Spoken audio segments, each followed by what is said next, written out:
Hari ini Sore, Pak. kita masuk kepada topik yang namanya terkait dengan keorganisasian, kemudian juga transaksi kepemilikan atau share transaction, dan juga yang namanya ekuitas. Nah, jadi Bapak Ibu, kalau yang berkaitan dengan kepemilikan, ya, jumlah lembar saham, gitu kan. Nah, maka dalam hal ini itulah yang dikatakan dengan ekuitas, ya, dan juga share transaction. Nah, jadi modal saham di mana letaknya, ekuitas saham di mana letaknya, nah inilah yang kita bahas, Bapak Ibu, ya. Nah, jadi ada 4 fokus yang dibahas di sini adalah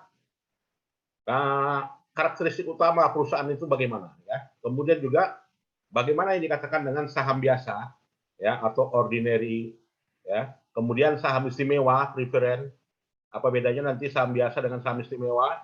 Kemudian juga apa yang dikatakan dengan saham treasury. Nah, di situ, ya. Yang ketiga, nanti kita topiknya berkaitan dengan yang namanya dividen, gitu ya. Ada namanya cash dividend, dan ada namanya share dividend, dan ada namanya share split, ya, atau pemecahan saham. Nah, jadi nanti kita bahas di sini, dan juga bagaimana menyajikan laporan dan menganalisa terkait dengan pelaporan ekuitas, ya, dan juga kepemilikan saham ini. Nah, di sini kalau kita bedakan, ya, dari sisi tujuan dan dari sisi kepemilikan. Nah, dari sisi tujuan ada yang profit, ada yang non profit, gitu ya. Kalau dari sisi kepemilikan ada yang publik, ada yang privat, begitu ya. Nah, jadi di sini contohnya, ya, kalau yang perusahaan publik itu Toyota, Siemens, nah itu semuanya perusahaan publik, gitu ya, yang go public. Nah, sedangkan yang Cargill itu adalah perusahaan privat, ya, tapi berlevel internasional, ya, kelasnya kelas internasional, gitu. Nah, karakteristik perusahaan itu inilah dia. Jadi harus dipisahkan, ya, artinya kepemilikannya dipisah secara hukum. Nah, itu, ya. Jadi pemiliknya walaupun kita pemegang saham, ya, tapi dari sisi hukum, ya, dipisahkan antara manajemen dengan pemilik. Nah, itu ciri khas dari yang namanya perusahaan. Karena tadi kepemilikannya sebesar dari komposisi jumlah lembar sahamnya, gitu ya. Ya, kemudian juga limited liability of shareholder. Ya, artinya terbatas kepada jumlah lembar sahamnya. Ya, kalau dia total jumlah lembar sahamnya 1000 lembar, ya, lantas si A memiliki 100 lembar, ya, maka hanya 100 lembar, gitu ya, haknya, gitu. Ya, kemudian juga transferable ownership right. Ya, bisa dijual belikan, ya, bisa diapakan, ya, bisa diperdagangkan. Ya, jadi kalau ada yang mau kita jual kembali, ya silakan, gitu ya. Nah, itu yang terkait dengan apa, ya, karakteristiknya. Nah, coba dilihat dulu.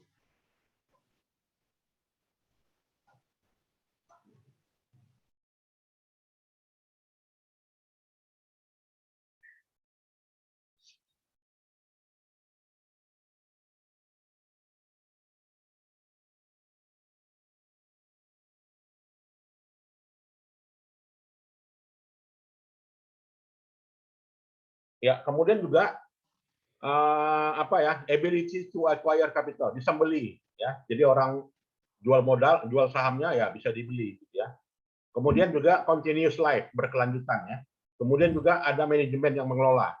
Ya, kemudian juga ada ikut aturan pemerintah, ya, regulator, atau juga otoritas jasa keuangan, ya, sekarang, ya, ketika. Kemudian juga dikenakan pajak, ya. Nah, ini ciri khasnya. Nah, ini kita apa, ya, kita lewatkan. Nah, sekarang bentuknya bagaimana? Ya, bentuknya di sini ada yang apa, ya, agensi pemerintah, gitu ya. Ada yang bantuan, atau juga ada yang perusahaan yang dikembangkan dari lahirnya aturan hukum, ya, atau disebut dengan apa, ya, akte notaris, ya, gitu ya.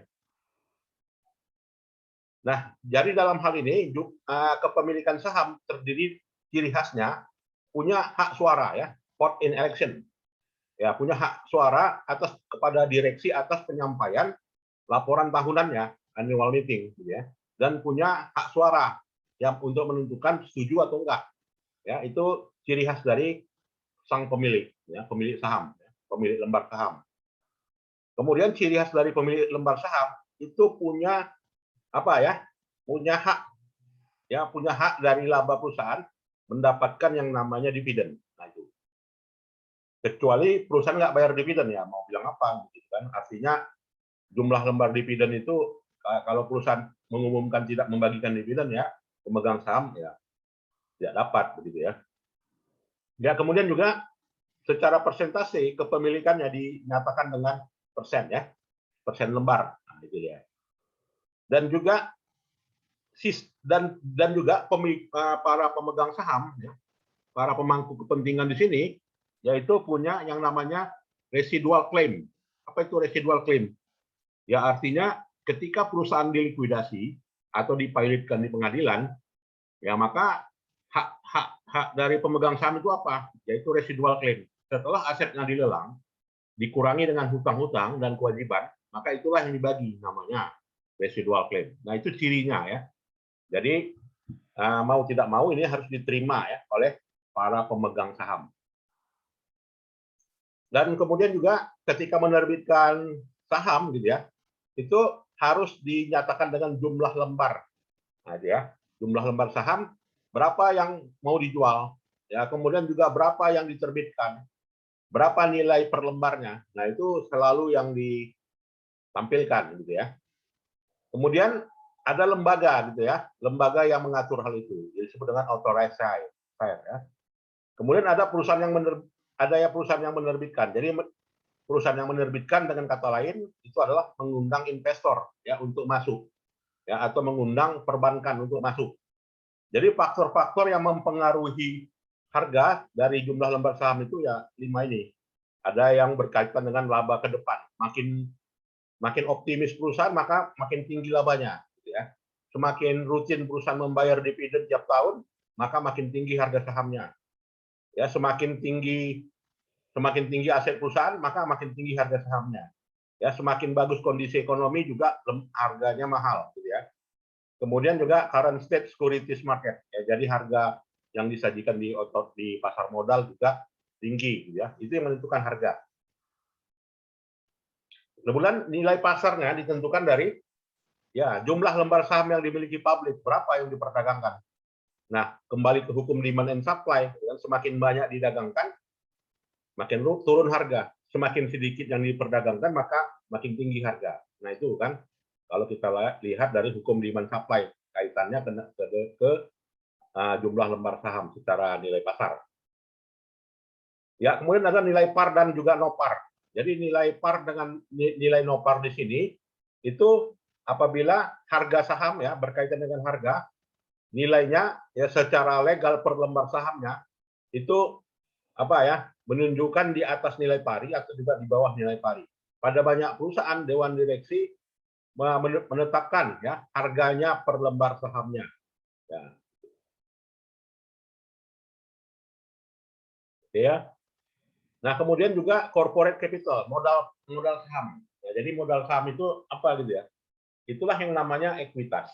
Ya. Jadi ekuitas itu nama lainnya, Bapak Ibu ya, stockholder equity. Nah, itu ya, nama lainnya. Atau juga shareholder equity. Boleh kita gunakan stockholder atau juga shareholder ya. Atau juga boleh kita gunakan corporate capital. Nah, itu. Ekuitas dari penyajian laporan keuangan itu dibagi atas dua, ya, yang namanya adalah share capital dan juga return earning. Nah, apa itu share capital dan return earning? Nah, share capital itu adalah jumlah uang kas atau juga ya berupa aset yang dibayarkan perusahaan untuk dipertukarkan menjadi saham. Itu namanya share capital ya. Nah, sedangkan return earning itu apa? Itulah yang namanya laba ditahan. Nah, jadi laba ditahan itu ya berkaitan dengan dari laba bersih perusahaan yang tidak dibagikan menjadi dividen, itulah namanya return earning ya. Nah, untuk return earning jurnal standarnya apa?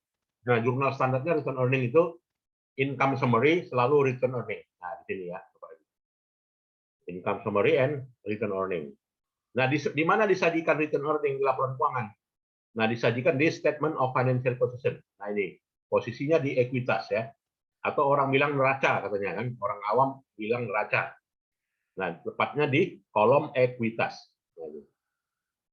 Lalu modal saham di sini itu bisa kedudukannya bisa berupa ya kalau dia perusahaan perorangan namanya owner capital ya. Kalau perusahaannya terdiri dari jumlah lembar saham yang dipisahkan secara hukum namanya share capital ordinary ya, saham biasa gitu ya. Dan juga laba ditahan. Ya, kemudian yang terkait dengan saham ordinary, preferred, and treasury ya. Saham biasa itu gimana? Nah, saham biasa di sini diidentifikasikan adalah sumber modal perusahaan. Saham biasa itu sumber modal ya. Daripada pinjam di bank, lebih bagus terbitkan saham gitu ya. Nah, itu. Nah, dalam menerbitkan jumlah lembar saham biasa di sini, ya itu tidak lepas namanya nilai pari. Nah, jadi nilai pari ini tidak mengindikasikan harga pasar. Nah, jadi nilai pari itu belum tentu jadi harga pasar. Dan nilai kas yang dihasilkan dari penerbitan jumlah lembar saham itu sama ya atau lebih atau kurang dari nilai pari. Nah, bisa aja ya. Nah, bisa di atas nilai pari, bisa sama, bisa di bawah gitu ya. Dalam penerbitan saham biasa di sini ya, nilai jumlah lembar saham biasa gitu kan itu apa ya dicatat secara terpisah secara proporsinya berdasarkan pada di atas atau juga di bawah nilai pari. Nah ini mencatatnya. Jadi ketika menerbitkan saham maka perusahaan yang menerbitkan mendapatkan kas ya. Maka kasnya di debit, kreditnya share capital di kredit. Lalu juga dalam menerbitkan saham biasa di sini ya. Nah ini harganya nilai parinya per lembar saham Rp1 misalkan ya. Maka jurnalnya ini cash di debit, kreditnya share capital. Nah, dan disajikan di mana? Nah, disajikan di namanya di statement of financial position. Jadi komposisi ekuitas terdiri dari share capital dan share premium. Nah, ini. Oke. Nah, kemudian ketika menerbitkan jumlah lembar saham biasa ya terkait dengan adanya jasa berupa jasa konsultan ya, itu juga terkait dengan aset land, building dan equipment ya. Nah, di sini di jurnal ya sebagai berikut. Nah, jadi dianggap sebagai beban saja ya, beban organisasi. Jadi beban organisasi debit, kreditnya share capital terkait dengan adanya konsultan yang membantu penerbitan tadi. Oke. Nah, kemudian juga untuk saham istimewa. Nah, untuk saham istimewa itu di jurnal seperti ini. Jadi diakui sebagai kas dan di kreditnya share capital preference dan juga share premium preference. Preference itu artinya saham istimewa ya. Saham biasa istimewa dan jadi dalam hal ini share capital preference dan juga share premium preference. Nah, kemudian untuk treasury. Ya, saham treasury. Saham treasury di sini adalah saham milik perusahaan yang ditujukan ya apa ya dari para pemegang saham but not retire, artinya nggak dijual.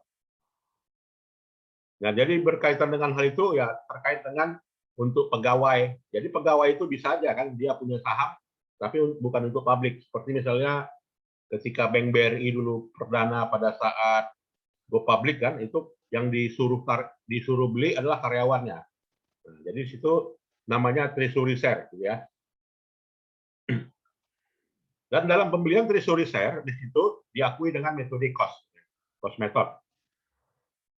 Nah, di mana disajikan di laporan keuangan treasury share itu disajikan sama ya di share capital ordinary dan juga share capital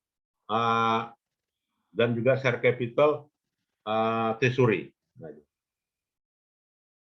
oke ya. Baik, berikutnya yang ketiga dividend and split. Nah, yang ketiga terkait dengan bagaimana kaitan antara uang kas, perkiraan kas, dividen, kemudian dividen yang dibagikan, share dividend, dan juga saham yang dipecah atau disebut dengan share split. Nah, jadi untuk berkaitan dengan cash dividend, artinya apa? Ya, setiap orang investor yang mau menanamkan modalnya ke saham, ya, ke perusahaan, itu pasti motif utamanya adalah dividen, gitu kan. Saya punya 10 juta beli saham bursa efek perusahaan A, gitu kan. Nah, itu motif saya apa? Nah, supaya saya dapat penghasilan yang namanya penghasilan dividen, gitu kan. Nah, sekarang penghasilan dividen itu, ya kan, apakah mau dibagikan secara uang tunai yang disebut dengan cash dividend, atau saya mau dikonversikan dividen saya dalam bentuk aset, properti, atau dalam bentuk jumlah lembar saham saya ditambah, share, atau juga dalam bentuk surat utang dibayar nanti, promissory note. Nah, jadi kalau saya punya dividen, maka hak saya ada 4. Ini ya, 4 ini. Bisa saya dapat uang tunai, ya ini tergantung perusahaan, ya kan? Tergantung RUPS, ya, Rapat Umum Pemegang Saham. Kalau RUPS menyatakan bahwasanya akan ada pembayaran dividen secara kas, katanya. Ya, kalau RUPS sudah mengumumkan seperti itu, maka saya dapat, ya, penghasilan yang namanya pajak dividen. Pajaknya 20%. Nah, itu. Dan untuk pembayaran kas dividen ini, ya itu harus ada namanya laba ditahan, kemudian cukupan uang kas, dan juga ada deklarasi. Nah, jadi di sini fasenya 3 ya Bapak Ibu ya. Ada yang pada saat pengumuman, ada saat yang pembayaran kas. Nah, itu. Nah, inilah dia. Maka kalau kita masukkan ke kalender, nah ini deklarasi tanggal 1 Desember, ini kan mau akhir tahun gitu ya. Rencananya perusahaan akan mendeklarasikan bayar dividen sebesar 500 miliar misalnya, atau 500 juta, atau 5M misalnya ya. Nah, perusahaan akan menerbitkan, dia umumkan ini. Dia umumkan tanggal 1, lalu tanggal catat tanggal 22 bahwasanya jumlah dividen itu sudah dialokasikan ya sebesar sekian kepada pemegang saham, lalu pada tanggal Januari tanggal pembayaran. Nah, kenapa di sini dicatat? Ya, karena kita menganut accrual base gitu kan. Artinya pada saat pengumuman saja berarti kan perusahaan sudah terutang. Nah, kalau dia terutang, catat. Walaupun itu piutang. Nah, itu kan. Nah, pada tanggal 1 Januari baru cash basis, karena sudah ada pengeluaran kas. Nah, ini. Nah, ya, maka jurnalnya itu cash dividend, di debit, kreditnya dividend payable. Nah, ketika pembayaran dividen. Ya. Nah, berikutnya. Nah, ini dividen. Ya, jadi kumulatif dividen itu adalah dividen kumulatif yang dibayarkan ya menjadi total preferred dividend.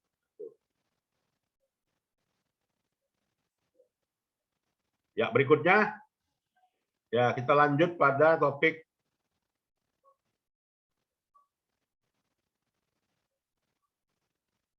ya. Nah, efek dividen ke laba bagaimana?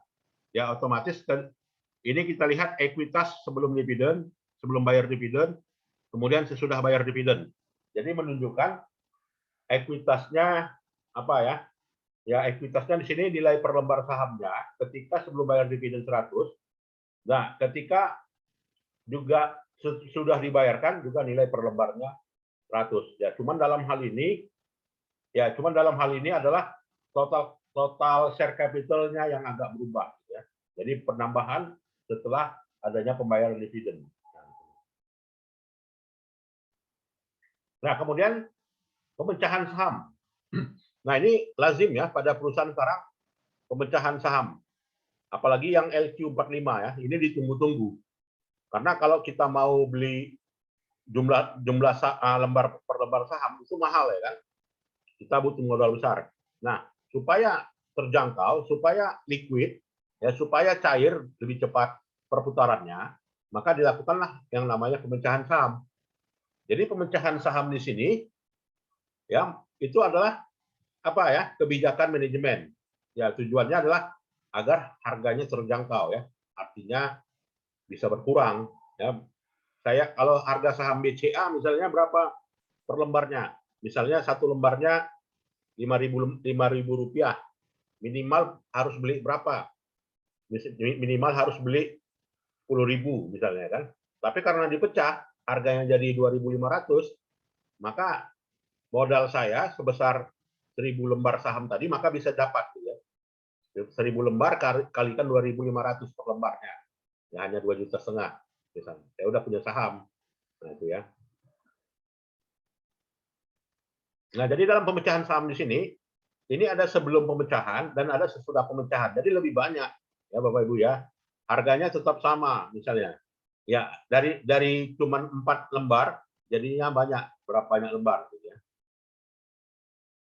Nah, jadi dampaknya bagaimana ke laporan keuangan? Ya, dampaknya ke harga sebelum pemecahan, harga per lembarnya berubah tentu saja ya. Pastinya berubah.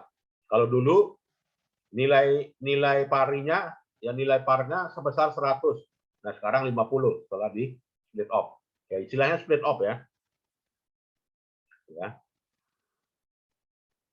Nah, jadi ini. Jadi harganya turun ya per lembarnya dari 2 jadi 1 ya. Jadi 2 dari 1. Nah, kemudian yang terakhir itu adalah ya bagaimana pelaporannya. Ya mungkin ada pertanyaan, silakanlah kalau ada yang mau didiskusikan Bapak Ibu.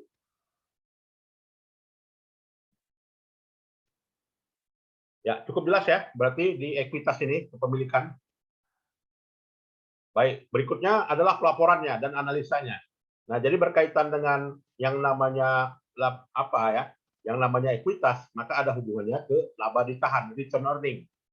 Artinya tadi kalau perusahaan menghasilkan laba 1 miliar, ya kan, lalu ditahanlah sebesar 600 juta. Namanya return earning 600. Kenapa ada laba ditahan?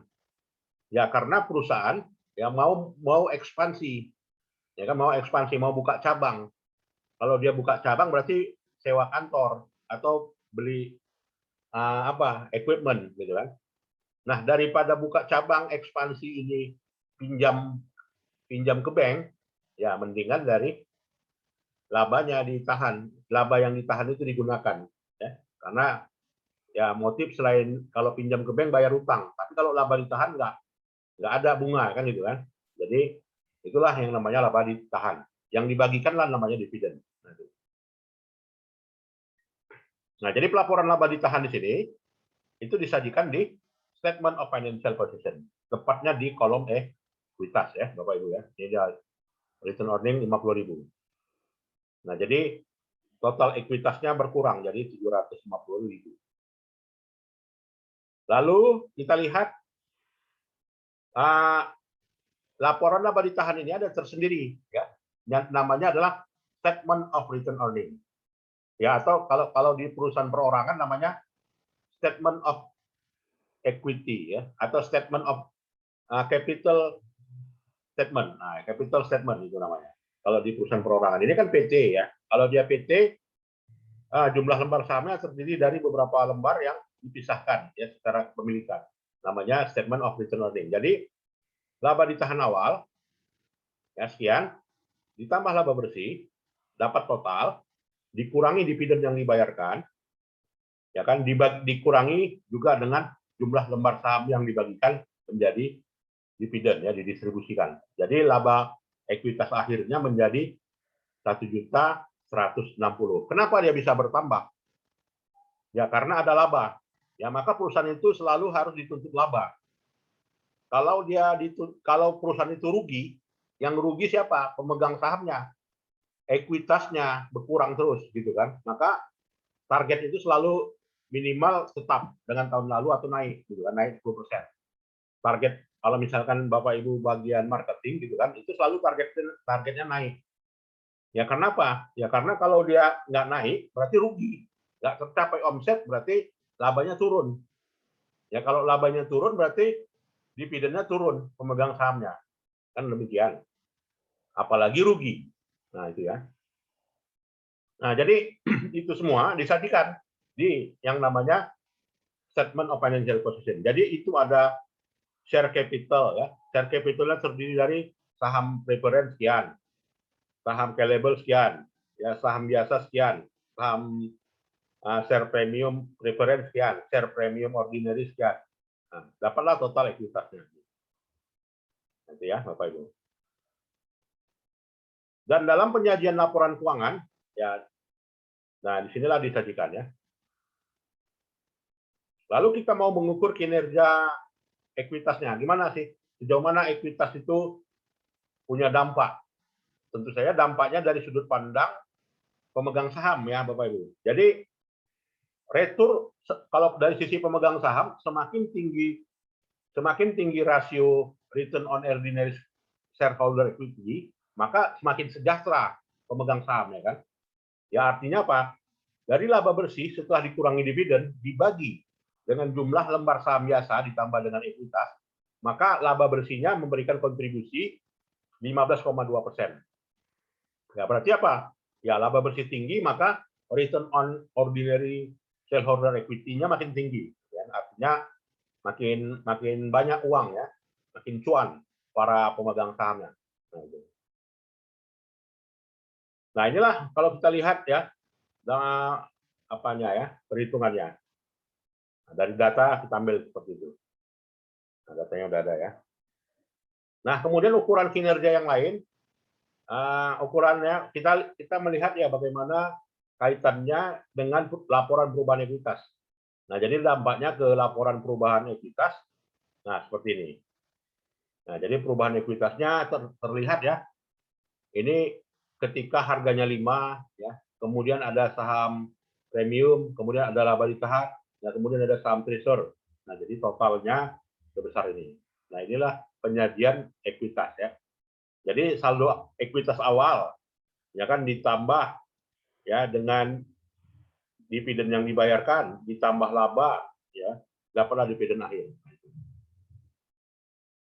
Nah, kemudian juga perhitungan dari nilai bukunya. Nah, kalau jadi nilai bukunya adalah book value per lembar sahamnya adalah total ordinary dibagi dengan number of ordinary. Artinya total saham biasa yang dimiliki dengan jumlah keseluruhan saham biasa. Itulah nilai buku per lembarnya. Nah, jadi nilai buku per lembarnya dihasilkan dari ini. Jadi menunjukkan nilai buku itu semakin tinggi apabila jumlah total ordinary shareholder equity-nya makin tinggi ya terhadap komposisi jumlah numbernya. Nah ini kalau kita lihat ya bagaimana yang namanya nilai buku ya per lembarnya dihitung, apakah dihitung dari saham istimewa, dihitung dari saham biasa, atau juga dihitung daripada nilai buku per lembarnya. Nah di sini kita lihat nilai ekuitas dari saham istimewa ya sebesar 774 ya. Nah itulah Bapak Ibu ya sekalian yang terkait dengan yang namanya ekuitas ya. Kepemilikan itu disajikan di mana? Ya di capital equity ya, di capital equity yang ada pada statement of financial position di laporan posisi keuangan perusahaan. Silakan Bapak Ibu ada yang mau kita diskusikan lagi? Cukup jelas ya Bapak Ibu dan nantinya videonya saya bagikan untuk di apakan ya, untuk diulang kembali ya dalam bentuk YouTube. Ya, baiklah Bapak Ibu sekalian.